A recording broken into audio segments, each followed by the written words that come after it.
ವಕ್ಫ್ ವಿರೋಧಿಸಿ ಮತ್ತೆ ಬೀದಿಗಿಳಿದ ಅನ್ನದಾತರು.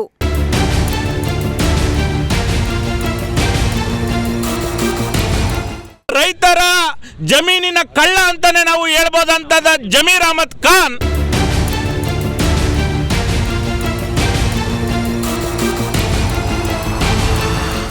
ರಾಜ್ಯಾದ್ಯಂತ ದಿನದಿಂದ ದಿನಕ್ಕೆ ವಕ್ಫ್ ವಿವಾದ ಜೋರಾಗ್ತಲೇ ಇದೆ. ಈ ಹೊತ್ತಲ್ಲೇ ಕೊರಟಗೆರೆಯಲ್ಲಿ ವಕ್ಫ್ ವಿರುದ್ಧ ಬಿಜೆಪಿ ಮುಖಂಡರು ಬೀದಿಗಿಳಿದು ಮತ್ತೆ ಪ್ರತಿಭಟನೆ ನಡೆಸಿದ್ರು.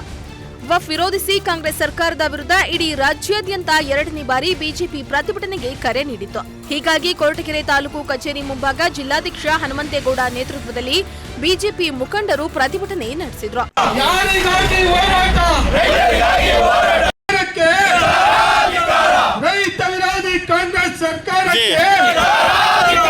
ಕೊರಟಗೆರೆ ಪಟ್ಟಣದ ಬಿಜೆಪಿ ಕಾರ್ಯಾಲಯದಿಂದ ಪ್ರತಿಭಟನೆ ಕೈಗೊಂಡ ಬಿಜೆಪಿ ಕಾರ್ಯಕರ್ತರು ತಾಲೂಕು ಕಚೇರಿಯವರೆಗೂ ಪ್ರತಿಭಟನಾ ಮೆರವಣಿಗೆ ಕೈಗೊಂಡರು. ಇನ್ನು ಪ್ರತಿಭಟನೆಯಲ್ಲಿ ಬಿಜೆಪಿ ಜಿಲ್ಲಾಧ್ಯಕ್ಷ ಹನುಮಂತೇಗೌಡ, ಬಿಜೆಪಿ ಮುಖಂಡರಾದ ಅನಿಲ್ ಕುಮಾರ್ ಹಾಗೂ ಮಂಡಲ ಅಧ್ಯಕ್ಷರು ಸೇರಿ ನೂರಾರು ರೈತರು ಪ್ರತಿಭಟನೆಯಲ್ಲಿ ಭಾಗಿಯಾಗಿದ್ರು. ಏನು ಇಂದು ಪ್ರತಿಭಟನೆ ಕೊರಟಗೆರೆಯಲ್ಲಿ ಹಮ್ಮಿಕೊಂಡಿದ್ದೀವಿ.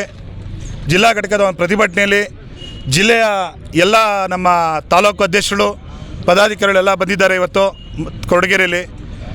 ಕಾರಣ ಏನು ಸರ್ಕಾರ ಇವತ್ತು ಮಾಡ್ತಾ ಇದೆ ಈ ಅನ್ಯಾಯನ ರೈತರು ದಿನ ಪತ್ರಿಕೆಗಳಲ್ಲಿ ನೋಡ್ತಾ ಇದ್ದಾರೆ. ನೋಡಿ ಜನ ಯಾಕೆ ಸುಮ್ಮನೆ ಆಗ್ತಾ ಇದ್ದಾರೆ ಅಂತ ಗೊತ್ತಾಗ್ತಿಲ್ಲ. ಸರ್ಕಾರದಲ್ಲಿ ಅಧಿಕಾರ ಅವ್ರ ಕೈಲಿದೆ ಅಂತ ಜನರು ಯಾರನ್ನು ಮುಂದೆ ಬರ್ತಿಲ್ಲ.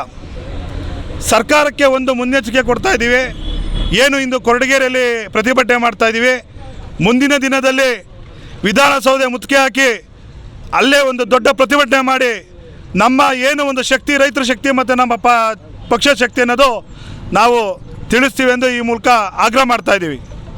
ಬಡವರ ಜಮೀನು ಕಬಳಿಸಿದ್ದಾಯಿತು. ಈಗ ಬಡವರು ತಿನ್ನುವ ಅನ್ನಕ್ಕೂ ಕಲ್ಲು ಹಾಕ್ತಿದ್ದು ಬಡವರ ಬಿಪಿಎಲ್ ಕಾರ್ಡ್ ಕಸಿದುಕೊಂಡು ಕಾಂಗ್ರೆಸ್ ಸರ್ಕಾರ ಏನು ಮಾಡಲು ಹೊರಟಿದೆ ಎಂದು ಜಿಲ್ಲಾಧ್ಯಕ್ಷ ಹನುಮಂತೇಗೌಡ ಆಕ್ರೋಶವನ್ನ ವ್ಯಕ್ತಪಡಿಸಿದ್ದಾರೆ.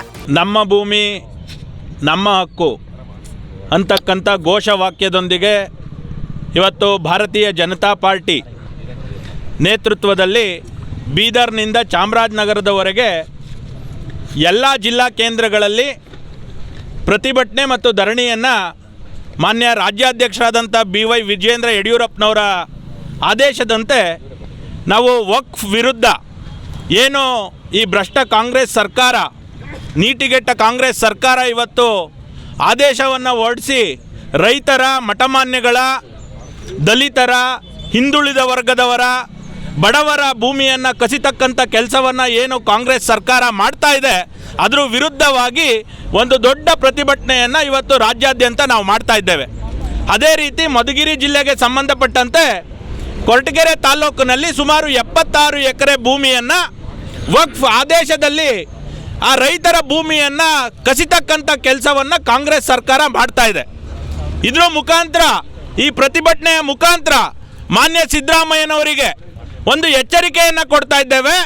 ಮಾನ್ಯ ಮುಖ್ಯಮಂತ್ರಿ ಸಿದ್ದರಾಮಯ್ಯನವರೇ, ನೀವು ಬಡವರಿಗೆ, ರೈತರಿಗೆ, ದಲಿತರಿಗೆ, ಹಿಂದುಳಿದ ವರ್ಗದವರಿಗೆ ಅನ್ಯಾಯ ಮಾಡುವುದನ್ನು ಮೊಟ್ಟ ಮೊದಲು ಬಿಟ್ಟುಬಿಡಿ. ಈ ರೀತಿಯ ಅನ್ಯಾಯವನ್ನು ಯಾವತ್ತೂ ಕೂಡ ಕರ್ನಾಟಕ ರಾಜ್ಯ ಸಹಿಸೋದಿಲ್ಲ, ಭಾರತೀಯ ಜನತಾ ಪಾರ್ಟಿಯ ಕಾರ್ಯಕರ್ತರು ಸಹಿಸೋದಿಲ್ಲ ಅಂತಕ್ಕಂಥ ಎಚ್ಚರಿಕೆಯನ್ನು ಮಾನ್ಯ ಸಿದ್ದರಾಮಯ್ಯನವರಿಗೆ ಈ ಪ್ರತಿಭಟನೆಯ ಮೂಲಕ ಕೊಡ್ತಾ ಇದ್ದೇವೆ. ಜೊತೆಗೆ ಏನು ಈ ಪ್ರತಿಯೊಂದು ಜಿಲ್ಲಾ ಕೇಂದ್ರದಲ್ಲಿ ಇವತ್ತು ವಕ್ಫ್ ಅದಾಲತ್ ಮುಖಾಂತರ ಒಬ್ಬ ರೈತರ ಜಮೀನಿನ ಕಳ್ಳ ಅಂತಾನೆ ನಾವು ಹೇಳ್ಬೋದಂತದ ಜಮೀರ್ ಅಹಮದ್ ಖಾನ್ ಎಲ್ಲ ಜಿಲ್ಲೆಗಳಿಗೆ ಪ್ರವಾಸವನ್ನು ಮಾಡಿ ವಕ್ಫ್ ಅದಾಲತ್ ಅಂತಕ್ಕಂಥ ವಿಶೇಷವಾದಂಥ ಈ ಕಾಂಗ್ರೆಸ್ಸಿನ ನೀತಿಯ ಪ್ರಕಾರ ಮಾಡ್ತಾ ಇದ್ದಾರೆ. ಮಾನ್ಯ ಜಮೀರ್ ಅಹಮದ್ ಖಾನ್ ಅವರೇ, ಈ ಮೂಲಕ ನಿಮಗೆ ಹೇಳ್ತಾ ಇದ್ದೇವೆ, ಈ ಮೂಲಕ ನಿಮಗೆ ಎಚ್ಚರಿಕೆಯನ್ನು ಭಾರತೀಯ ಜನತಾ ಪಾರ್ಟಿಯಿಂದ ಕೊಡ್ತಾ ಇದ್ದೇವೆ. ಈ ಮೂಲಕ ತಾವು ಕೆಳಗೆ ಇಳಿಬೇಕು. ಯಾಕೆ ಅಂತಂದರೆ ಇಡೀ ವಕ್ಫ್ ಕಾನೂನು ಏನಿದೆ ಇದು ಬೋಗಸ್, ಇದು ಕಾಂಗ್ರೆಸ್ಸಿನ ಕುತಂತ್ರದ ಕಾನೂನು. ಈ ಕಾನೂನನ್ನು ನಾವು ಒಪ್ಕೊಳ್ಳೋದಕ್ಕೆ ಸಾಧ್ಯವೇ ಇಲ್ಲ. ಈ ಹಿಂದೂ ವಿರೋಧಿ ನೀತಿಯನ್ನು ಕಾಂಗ್ರೆಸ್ ಸರ್ಕಾರ ಇವತ್ತು ಏನು ಅನುಸರಿಸ್ತಾ ಇದೆ, ಇದಕ್ಕೆ ವ್ಯಾಪಕವಾದಂಥ ಪ್ರತಿಭಟನೆ ಮತ್ತು ಪ್ರತಿರೋಧವನ್ನು ಭಾರತೀಯ ಜನತಾ ಪಾರ್ಟಿಯಿಂದ ಕೊಡ್ತಾ ಇದ್ದೇವೆ. ಪ್ರತಿಭಟನಾ ಸ್ಥಳಕ್ಕಾಗಮಿಸಿದ ತಹಸೀಲ್ದಾರ್ ಮಂಜುನಾಥ್ ಬಿಜೆಪಿ ಮುಖಂಡರ ಹಾಗೂ ರೈತರ ಮನವಿಯನ್ನ ಸ್ವೀಕರಿಸಿದ್ರು. ಈ ಮನವಿಯನ್ನ ರಾಜ್ಯಪಾಲರಿಗೆ ತಲುಪಿಸುವ ಕೆಲಸ ಮಾಡ್ತೇವೆ, ಪ್ರತಿಭಟನೆಯನ್ನ ಕೈಬಿಡುವಂತೆ ತಿಳಿಸಿದ್ದಾರೆ. ಇಂಥದ್ದು ಸ್ಕ್ಯಾನ್ ಫೈಲ್ ಬರುತ್ತೆ ಅದನ್ನ ಪ್ರಿಂಟ್ ಹಾಕಿ ಸೀಲ್ ಹಾಕಿ ಕೊಡೋದಕ್ಕೆ ವ್ಯವಸ್ಥೆ ಮಾಡ್ತಾರೆ. ರಾಜ್ಯದ ರೈತರ ಭೂಮಿಯ ಪಹಣಿಗಳನ್ನ ಸರಿಪಡಿಸದಿದ್ದರೆ ಮುಂದಿನ ದಿನಗಳಲ್ಲಿ ಬೃಹತ್ ಪ್ರತಿಭಟನೆ ನಡೆಸುವುದಾಗಿ ಪ್ರತಿಭಟನೆ ಮೂಲಕ ಎಚ್ಚರಿಕೆಯನ್ನ ನೀಡಿದ್ದಾರೆ. ಹರೀಶ್, ಪ್ರಜಾಶಕ್ತಿ ಟಿವಿ, ಕೊರಟಗೆರೆ.